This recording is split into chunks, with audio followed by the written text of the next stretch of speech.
प्यारे बच्चों नमस्कार। आज हम पढ़ने वाले हैं कक्षा 10वीं गणित का अगला टॉपिक है व्युत्क्रमानुपाती। इससे पहले हम पढ़े थे अनुपात और समानुपात और आज हम देखेंगे व्युत्क्रमानुपाती।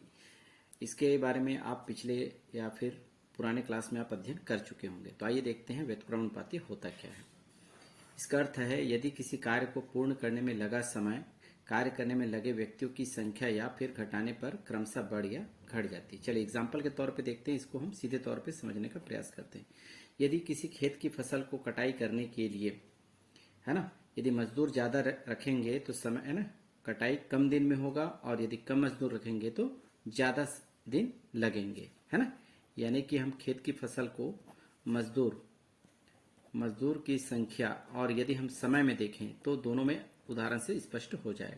मान लो एक फसल की कटाई के लिए खेत को काटने के लिए मैं 15 मजदूर रखता हूं, तो एक समय क्या है, दिन भी समय को बताता है। एक दिन लगते हैं, है ना। मजदूर की संख्या 15 है तो समय एक दिन लगता है। लेकिन यदि मैं एक ही मजदूर ले जाऊं, मजदूर की संख्या एक रखें, तो समय कितना लगेगा, 15 दिन। तो यहाँ पर क्या होता है, मजदूर की संख्या यदि हम बढ़ाते हैं तो समय कम लगता है, और मजदूर की संख्या यदि हम कम करते हैं तो समय क्या होता है, ज्यादा लगता है। यही चीज इसमें बताई गई है कि लगे हुए व्यक्तियों की संख्या घटाने या बढ़ाने पर बढ़ जाती है और बढ़ाएंगे तो कम समय लगती है। यही चीज इसमें बताया गया, यही होता है व्युत्क्रमानुपाती। इसको हम इस तरह से अभी अध्ययन करेंगे। हम पिछले वीडियो में बताए थे ए अनुपात बी अनुपात समानुपात सी अनुपात डी, यानी 4 पद होते हैं। ए अनुपात बी बराबर भी लिख सकते हैं इसको सी अनुपात डी। तो पहले और अंतिम को हम कहते हैं चरम पद और बीच वाले पद को कहते हैं मध्य पद। इसी में हमको आपको प्रयोग करना है। तो कैसे प्रयोग होगा, यदि मजदूर और समय है तो हम यहां पर लिखेंगे मजदूर अनुपात मजदूर बराबर समय अनुपात समय, समय अनुपात समय। तो यहां पर जो मान आएगा उसको हम इस फॉर्म में रखेंगे, ठीक है। तो पहला जो है क्या पद है, चरम पद है, तो पहले का मान हम पहले और अंतिम में रखेंगे चरम पद में, और दूसरा जो मान आएगा उसे हम मध्य पद में इस तरह से रखेंगे। मजदूर और समय के अनुपात को पहले वाले में मजदूर और समय के अनुपात को इस तरह से रखा जाएगा। आइए हम देखते हैं प्रश्न को, और बहुत ही सरल तरीके से आपको समझाया जाएगा। तो चलिए देखते हैं पहला उदाहरण नंबर 14। यहाँ पर दिया गया प्रश्न को एक बार पढ़ेंगे। 12 मजदूर एक दीवार को 9 दिन प्रति घंटा काम करके, देखो एक चीज पहले समझ लीजिए, दिन और घंटा जो होता है समय को बताता है, ठीक है। हम कहते हैं ना कोई मजदूर 5 दिन काम किए तो वही क्या है, समय को बता रहा है। कोई व्यक्ति 8 घंटे काम किया तो ये भी क्या बताता है, समय को बताता है, ठीक है। तो इस तरह से ये दोनों समय के बारे में है। तो 12 मजदूर है ना एक दीवार को 9 दिन में प्रति घंटे 8 घंटे काम करके बना सकते हैं। उसी दीवार को 24 मजदूर प्रतिदिन 6 घंटे काम करके कितने दिन में बना सकते हैं। आपको दिनों की संख्या ज्ञात करनी। तो चलिए यहाँ पर हम लिखेंगे, है ना 12 मजदूर दिया गया है। 12 मजदूर किसी कार्य को पूर्ण करते हैं, स्पष्ट लिखा है कितने दिन में पूर्ण करते हैं, 9 दिन और 8 घंटे। तो यहाँ पर लिखेंगे 9 दिन गुना 8 घंटे, गुना कर देंगे।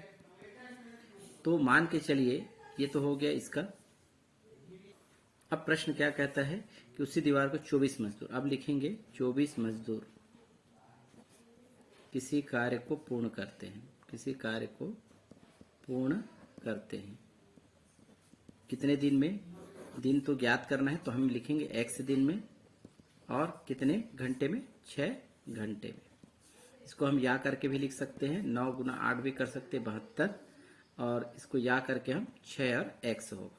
तो इस तरह से मजदूर और ये समय को बताता है, ये मजदूर और ये समय, तो दोनों क्या होंगे, एक दूसरे के व्युत्क्रमानुपाती होंगे। तो यहाँ पर लिखना है, यहाँ मजदूर और समय एक दूसरे के व्युत्क्रमानुपाती है, इसलिए हम क्या लिखेंगे, मजदूर अनुपात मजदूर अनुपात मजदूर, या बराबर कर लीजिएगा समय अनुपात समय। तो पहले चरम पद में रखेंगे, पहले का मान 12 मजदूर, यहाँ पर 12 मजदूर और कितने हैं 72, तो समय कितना है 72। तो यहाँ पर लास्ट में लिखेंगे, 1 मिनट, है ना, 12 पहले में लिखा है 12 मजदूर और 72, तो 12 मजदूर और समय कितना है 72, ठीक है। इसी प्रकार दूसरे को 24 और 6x, तो 24 मजदूर है और बराबर समय कितना है 6x, ये भी अनुपात। इसे आपको हल करना है तो 12/24 लिखेंगे बराबर, बहुत आसानी से आप बना सकते हैं 6x/72। 12×12 12 दूनी 24 से कट जाएगा तो क्या बचेगा 1/2 बराबर 6x/72।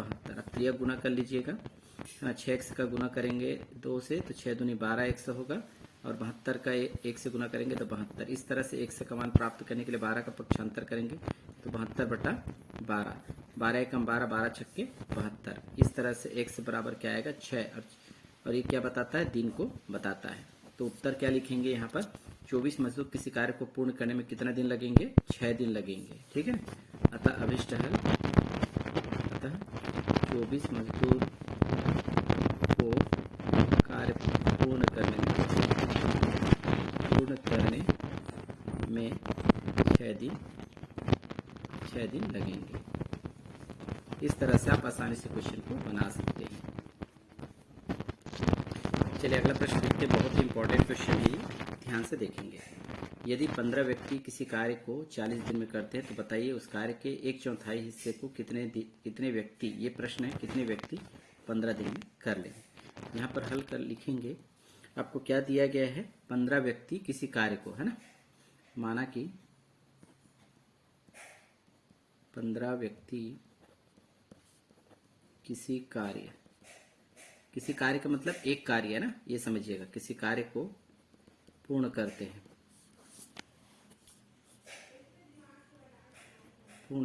कितने दिनों में 40 दिन में।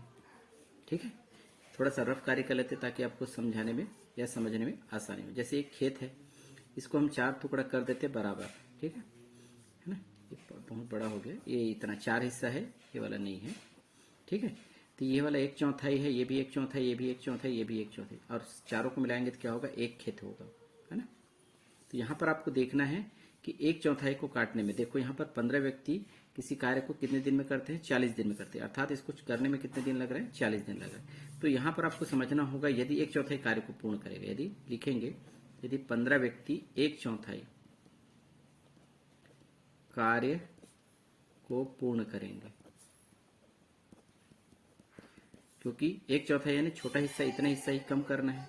ठीक है, और इसको पूर्ण करने में कितने दिन लगते हैं 40 दिन लगते हैं।